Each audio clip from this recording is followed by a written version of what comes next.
There's a nutrient that not only slashes your liver fat, confirmed across several randomized controlled trials, but also protects your liver from becoming overwhelmed and overburdened.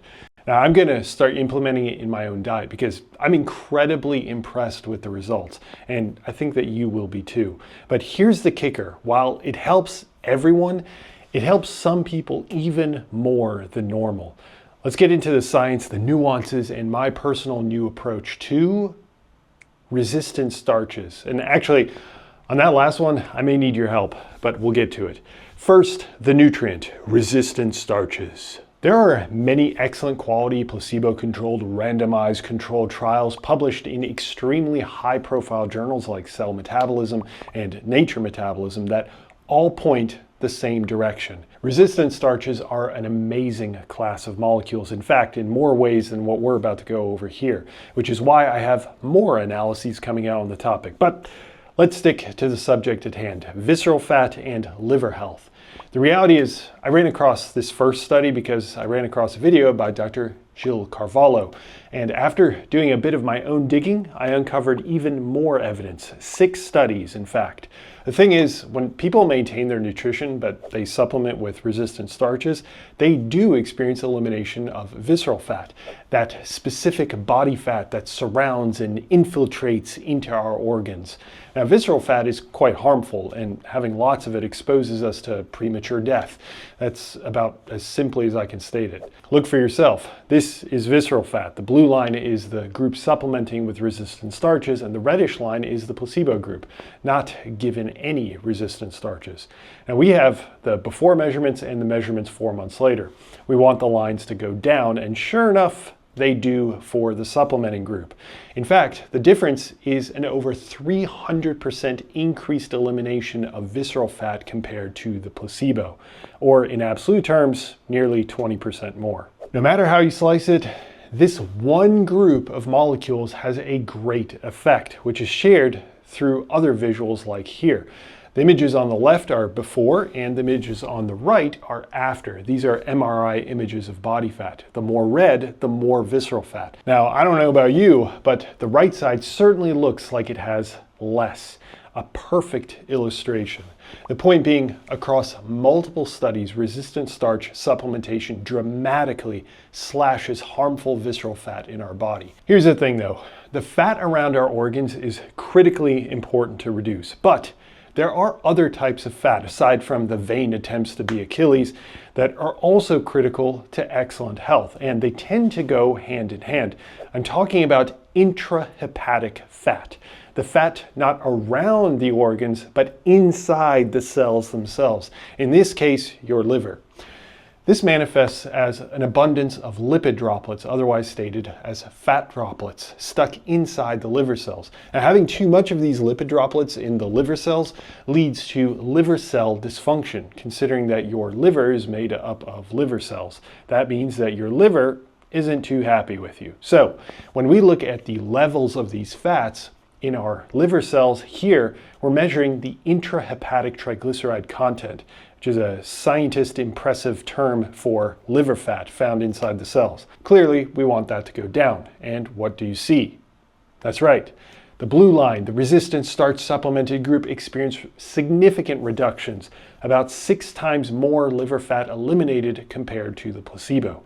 And this ends up being reflected in other measures as well, like liver inflammation and liver damage markers are also reduced. This all yields a conclusion that resistant starches not only punch visceral fat in the gut, but they also have a massive effect in reducing liver fat previously stuck inside the liver. You're now beginning to understand why I'm so keen to add this to my life, and maybe you'd be interested too. I'll get into all that soon, but I'm also always extremely interested in understanding why this happens. Keep in mind, resistant starches are never absorbed, hence their name, resistant. Like a toddler not wanting to do something. Resistant starches kick and scream, figuratively of course, the idea of being absorbed into the bloodstream. So if it stays in our intestinal tract, exactly how is it presenting such profound benefits? Well, like other fibers, resistant starches may not be absorbed into our bloodstream, but they do interact with our microbiome, the vast population of microbes living in our large intestine. So, researchers take poop samples from people not fed resistant starches, the placebo group, and poop samples from those exposed to resistant starches, and then implant them into mice. This is a direct way to test if resistant starches are having a causative effect on liver health and visceral fat through our microbiome, or something else is going on. The research indicates that resistant starches do enable their benefits through the microbiome, which ultimately translates to our improved liver health. Now that we have a focus, we can then try to triangulate the specific microbes, the bacteria, that are creating this healthful or harmful relationship. Ultimately, it may be identified that a particular bacterium is abundant when our microbiome is not exposed to resistant starches. Now, I want to pause here because this is important, as you can reflect right now and ask yourself, if you eat a lot of green bananas, cooled potatoes, cooled pasta, lentils, chickpeas, and the like, if the answer is no, then you probably have some exposure to these bacterium in your gut. So, what does that mean for you? Well, check it out. We're looking at liver fat levels again, with mice exposed to the bacterium while the bacteria are still alive in the middle, and when they're dead, but still present in the far right. Clearly, in both conditions, there's some increased liver fat, at least in the living scenario. So this means that A, the bacterium is harmful to liver health, including other measures that I'm not going to show you, and B, consuming too little resistant starches, like those foods that I mentioned, may offer a disadvantage as your gut may contain this harmful bacterium. Now, I want to be more clear here. We would need more data to be certain, but this is the direction of the data is pointed. In addition, while these foods that I mentioned earlier do offer some resistant starches, many of these foods are still quite low in the absolute sense. So it would take a dedicated effort to really consume sizable amounts. At any rate, we have pretty good data that consuming resistant starches changes our microbiome for the better, likely reducing the amount of certain harmful bacteria that directly contribute to fatty liver. But here's the thing. There's another layer to this, because while most people likely benefit from resistant starch consumption, there's some people that experience even greater benefits. And we actually see that distinction here. We're looking at our trusty fat found inside of our liver cells again. And the left, the pinkish red boxes, are the one group of people, and the blue are another group of people. Clearly, one group experiences significant reductions in liver fat, while the other experiences minimal improvements. The reason is that while both groups are exposed to resistant starches, one group is considered a low responder, while another is called a high responder.